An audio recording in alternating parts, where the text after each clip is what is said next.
You know, considering how pathetic the Dallas Cowboys are, you know, I wasn't going to say anything. Not going to do anything. I mean, it's a Tuesday night game. Ravens had a lot to deal with, COVID-19 and all of this other stuff. I mean, damn.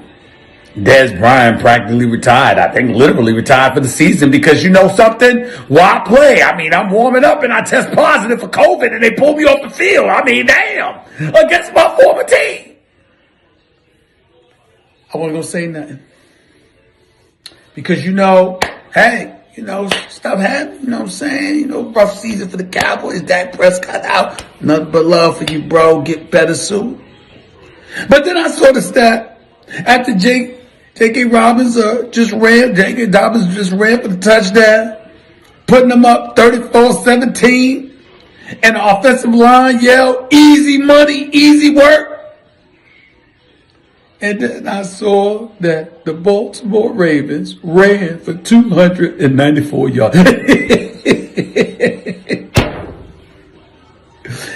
Oh my God. They can't help themselves. Poor buddy. Poor Jerry Jones, my buddy. Poor Jerry Jones, suffering the way that he is. For all you Cowboy fans out there, I know it's rough. I just want to say one thing to you. How about them Cowboys? 17, the touchdown pass there to Marquise Brown. Lamar Jackson's second of the night there, that 20-yarder. To finish off Week 13 here of this NFL season. Welcome in, everybody, to the postgame show. I'm Colleen Wolfe with Steve Smith Sr., Joe Thomas, Michael Irvin. Congratulations, guys. We all got our picks correct tonight. I feel like that might be the first time we all swept them, so good job. Let's take a look here at the AFC playoff picture, how things stand. In terms of the Ravens, they stand the same way. They are the 9 seed still. They keep pace, though. That is the most important thing in this loaded wild card race here in the AFC. Of course, they have a big game coming up against the Browns next Monday. They do have a little bit of a softer schedule, though, so that bodes well for them in the postseason. But the story of the night was the way that this Ravens team was able to run all over this Cowboys run defense. 294 rushing yards, Joe. It was an impressive performance. Yeah, when things are a little bit rough, and they were a little bit rusty early on in the night, they struggled to throw the football. You're going to lean on your identity. You're going to lean on who you've been for the last few years. And for the Ravens, that's a team that can be physical, that can run the football. And it just so happened that they were going against a 1AA opponent tonight. So it's good to have that non-conference opponent to be able to get back on track after a couple of weeks of being on the sideline. They had the Dallas Cowboy, what was supposed to be, I guess we're calling it a defense, but they gave up almost 300 yards on the ground. The Ravens just pummeled them nearly from start to finish, and we saw that the physical approach by the Ravens, the 4 different running back by committee approach, just wore that Cowboys defense down, and by the 4th quarter, they were ready to submit and go back to Dallas. God, I miss you guys. Yeah, you're right. I'm glad Steve, are you okay over there, man? Oh, yeah. Are you okay over there?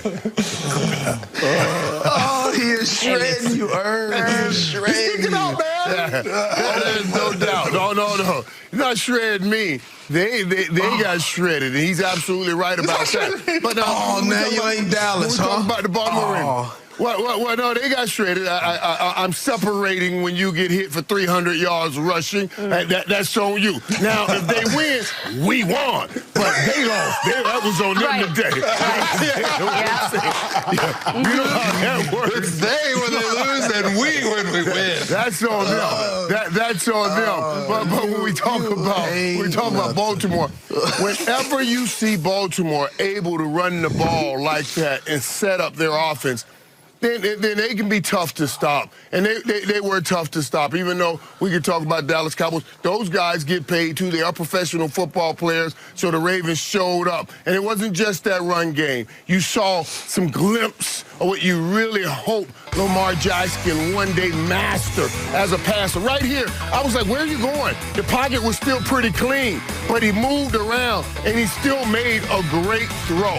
I thought it showed me a couple things. First of all, will he ever be able to get comfortable just sitting in a pocket? Because that was a clean pocket. Why are you starting to move? But he still completed the pass when he moved outside of that pocket and made a play. If he can continue to develop being able to make throws like this, then Lamar Jackson can become that quarterback that we thought he could become last year when he had some incredible games. Yeah, it was an awesome performance. Steve, I know that you have some thoughts, though, on this Ravens team and some things that maybe you would like to see them improve going forward. It wasn't a perfect night. No, it wasn't a perfect night, but we all talked about it, and obviously Irv is going to separate himself because of that performance, Right. and I understand that. It's like, look, when the teacher fails me, it's the teacher's fault. When I pass, it's all about me. I get it. I understand, Irv. I get it. But the thing with the Baltimore Ravens is they must establish the run, and that is their DNA. That's what they do. But we also talk about this team, and we use these 3 letters, RPOs.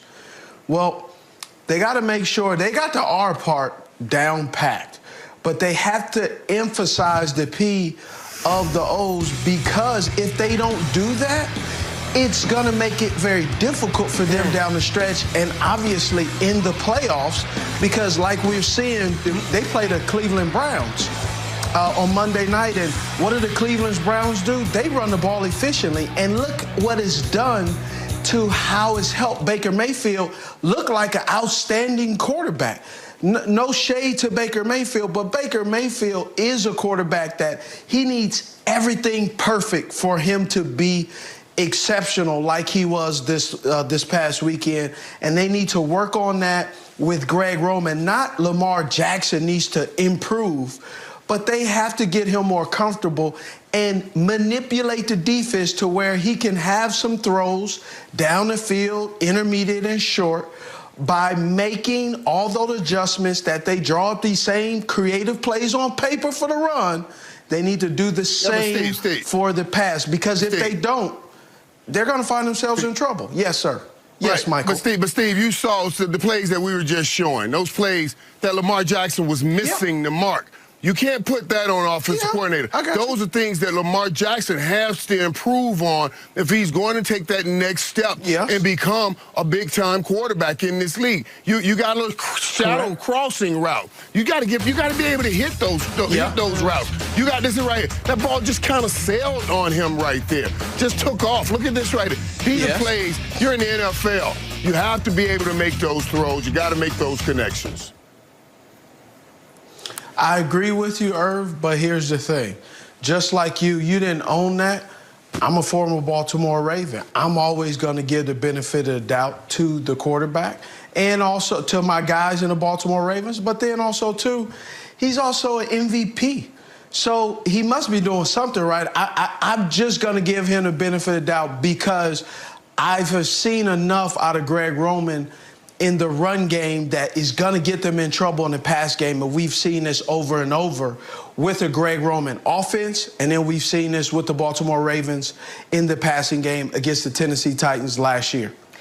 Well, Lamar Jackson and the Ravens, they got the win tonight. We're actually going to talk to Lamar coming up in just a little bit. But Lamar did not have one guy out there who we all expected to be out there. No Dez Bryant tonight. He was pulled from the field during warm-ups because of a COVID test earlier in the day that was inconclusive. He was retested at the stadium, and that test came back positive.